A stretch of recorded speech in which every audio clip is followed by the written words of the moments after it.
Jadi kalau kita ladeni, ada orang berkomentar jelek, goblok, apatah gitu, kemudian kita ladeni, itu tidak akan pernah selesai. Malah akan menjadi. Lebih baik ya kita doakan saja semoga sehat selalu.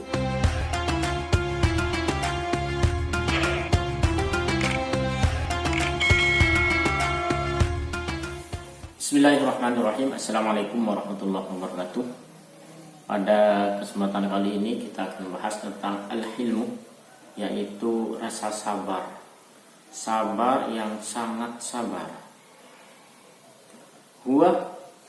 Dari keterangan kitab Taisirul Halak halaman 536, cetakan Maktabah Hidayah Surabaya.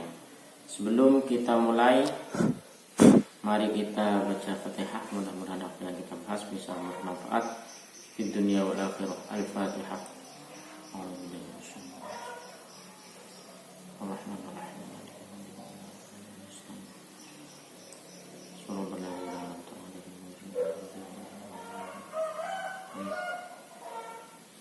Bismillahirrahmanirrahim. Qala musannif rahimahullah ta'ala wa nafa'ana bihi amin. Al-hilmu di sini bisa diartikan juga santun, sabar, bisa menahan diri, seperti itu. Huwa sifatun tahmilu sahibaha ala tarkil intifa'i mimman awdabahu ma'a qudratihi ala dhalik. Yaitu adalah sifat, hilim itu adalah sifat yang bisa membawa orang yang memiliki sifat tersebut untuk tidak mengambil manfaat dari orang yang telah membuatnya dia marah, padahal dia mampu untuk melakukan itu. Gampangnya, dia tidak mau membalas orang yang telah menyakitinya, padahal dia mampu untuk membalasnya. Bukan tidak mampu ya. Jadi ada orang menyakitinya, ada orang mengata-ngatainya, ada orang mengumpat-nya, ada orang membulinya, ada orang pokoknya menyakitinya lah. Namun dia tidak membalas. Tidak membalas bukan karena dia lemah, bukan karena tidak mampu, tapi padahal dia sebenarnya mampu. Itulah sifat hilim. Nah, di sini ada beberapa sebab kenapa orang itu bisa memiliki sifatnya seperti ini. Wasababuha. Namun hilim ini lebih lebih mengarah ke pribadi, lebih mengarah ke personal. Jadi menyakitinya itu lebih ke personal, bukan urusan agama, bukan urusan bukan urusan agama lah. Kalau sudah urusan agama yang disakiti itu udah lain. Seperti misalkan sudah menghina Nabi, itu udah urusan lain, bukan personal itu, tapi sudah urusan agama. Maka kita wajib ghirah, wajib marah kalau sudah urusan agama itu yang disalahin, yang jadi sasaran. Namun kalau masih personal, dia masih punya sifat hilim, tidak membalas, diam daripada membalas. Diam padahal dia mampu untuk membalasnya. Nah, sebab-sebabnya di sini yang pertama adalah rahmatul juhal, karena dia merasa kasihan pada orang-orang yang bodoh. Kenapa? Karena orang yang mengumpat, yang menyakiti, yang membuli itu sebenarnya mereka dianggap orang yang tidak tahu bahwa perbuatannya itu adalah perbuatan dosa. Menyakiti orang lain, mengata-ngatai orang lain, ghibah dan lain sebagainya, ataupun komen-komen hater-hater. Nah, ini ya, untuk yang para sosial media yang sering dikomen itu komenannya pedas, dikata-katain. Nah, kita tidak membalasnya.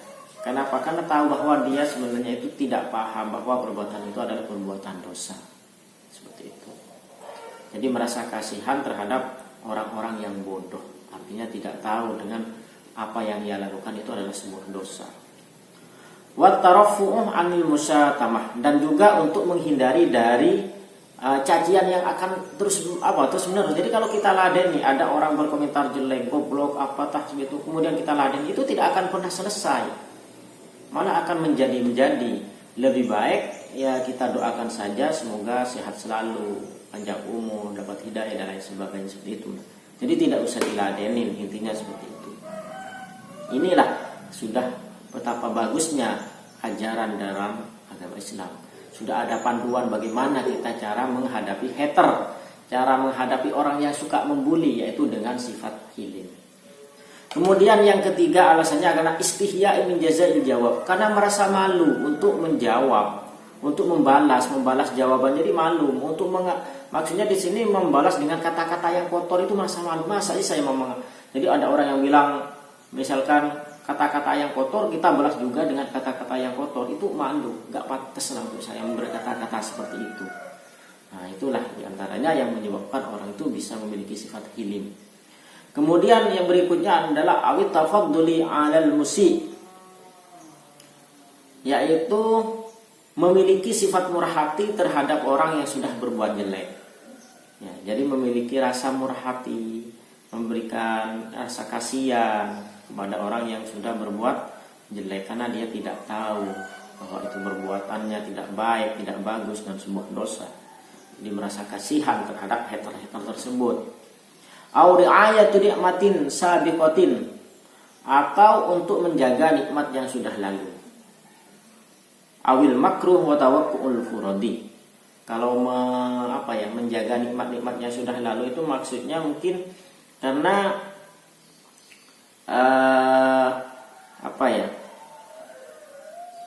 kita mungkin sudah mendapatkan kenikmatan, baik itu yang sudah lalu, kita alhamdulillah saya sudah dapat seperti ini, makanya dia tidak membalas seperti itu. Merasa sudah banyak nikmat yang diberikan oleh Allah, meskipun ada orang yang tidak suka, hater, membenci dia, mengata-ngati dia tetap tidak membalasnya. Berikutnya awil makruh wa tawaqqu'ul furud, yaitu dia makruh itu semacam tipu daya ya, tapi tipu daya di sini dan menunggu datangnya kesempatan. Jadi dibiarkan saja sambil menunggu kesempatan yang baik. Biarkan saja ya, seperti itu. Jadi kalau ada orang berbuat jahat ya biarkan saja, nanti kejahatannya dia akan kembali lagi pada dirinya. Itu seperti itu macamnya. Tapi bukan dia membalasnya, tapi dia dengan seiringnya waktu maka dia akan kembali kejahatannya itu pada orang yang berbuat jahat tadi. Wadzalika li anna tarafu, ini alasan-alasannya. Tadi itu sebab-sebabnya ya. Sekarang alasan-alasannya. Wadzalika li anna tarafu 'anil musatamah min syarafin nafsi wa 'ulwil himmah. Karena mencegah diri untuk berkata-kata yang jelek, membalas dengan kata-kata yang kotor, itu merupakan, jadi mencegah diri seperti itu merupakan syarafin nafsi min syarafin nafsi, termasuk dari sifat yang mulia untuk diri kita, merupakan sifat seorang yang mulia, wa ulul himmah, dan cita-cita yang tinggi. Kemudian mustihya min siyanatin nafsi, sedangkan merasa malu untuk membalas dengan kata-kata yang kotor, itu termasuk menjaga diri dan juga sempurnanya sifat muru'ah yang dimiliki. Wa ri'ayatun nikmah as-sabiqati minal wafa'i, sedangkan menjaga nikmat yang sudah lalu itu termasuk dari menepati janji. Seperti itu. Wal makruh wa tawaqqu'ul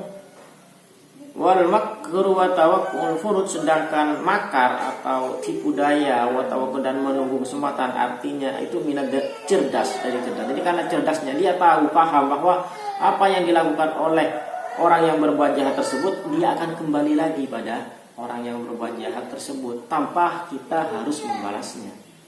Seperti itu. Li'anna man dhahara ghadabuhu qalla kaiduhu, karena kalau orang itu mudah terpancing emosinya, maka dia akan nampak bahwa orang itu tidak begitu cerdas, kecerdasannya sedikit, ya, kurang cerdas lah. Jadi kalau sekali dibully langsung marah, dibilang gini langsung marah, mudah terpancing, itu berarti sangat kelihatan bahwa dia itu kurang cerdas karena tidak bisa menjaga emosinya. Seperti itu. Qala Nabi sallallahu alaihi wasallam, Nabi Muhammad SAW bersabda fi sana'i, dalam hal memuji ala ahli hilm, pada orang-orang yang memiliki sifat hilim, yang sangat santun sabar ini, yang hadisnya berbunyi innallaha yuhibbul hayya al-halimah wa yubghidul fahisha al-badi'ah. Sesungguhnya Allah itu mencintai orang yang hidup, yang memiliki sifat hilim, sifat santun, sangat sabar. wa yubghidu dan benci al-fahisha orang yang berbuat kasar, al-badi'ah dan selalu berbuat jelek. Ya, seperti itu. Mungkin itu penjelasannya. Sebelum saya akhiri, mari kita baca maknanya dulu. Bismillahirrahmanirrahim. Al-hilmu tawi ikiku hilim, santun atau hilim, sabar, sangat sabar. Wa huwa tawi hilim sifatun iku sifat tahmilukan gowo apa sifat sahibahu ing wong kang anduweni sifat ala tarkil intifai ing atasi ninggal amrih manfaat atau memanfaataken atau ngalap manfaat miman saking wong audo bekang wis wis wodok itu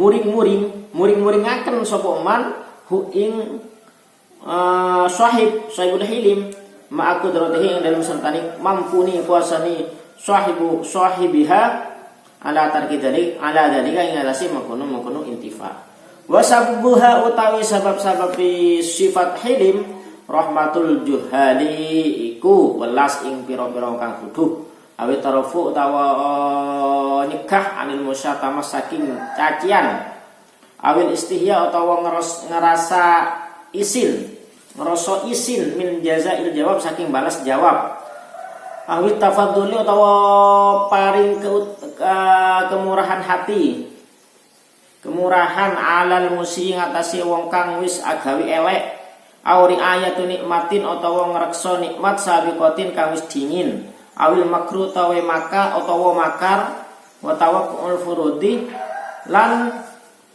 tumipone pira-pira kesempatan.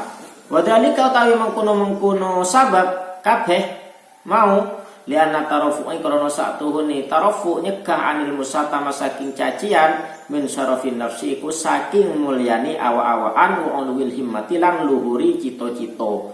Wal istihya utawi isin min siyanatin nafsi iku saking ngrekso awa-awaan wa kamalil muru'ati lan sempurnani muru'ah. Wari ayatun nikmati utawi ngrekso nikmat as-sabiqati kang wis dingin minal wafa'i kusnya saking nepati janji wal makru utawi makar utawa ul furudilan tumiponi kesempatan minad dahai iku setengah saking kecerdasan pira-pira kecerdasan lian naman krana satune wong dahar kang pertelo wadubu apa murang-muringi iman kollah moko titik kaidu apa kecerdasani kecerdikani iman. Qala dawuhan Nabi sallallahu kanjeng Nabi Muhammad sallallahu alaihi wasallam. Fisa'in dalam muji ala ahli ilmi ngatasi ahli hilim. Ing dawuh innallaha ing sa'tuhni Allah yuhibbu iku demen sapa Allah al hayy ing wong kang urip al halimatur kang memiliki sifat halim kang santun sabar sangat sabar. Wa yubghidu lan bentu sapa Allah al fahishain wong kang kasar al-badi'a kang lacut kang elek kang olo.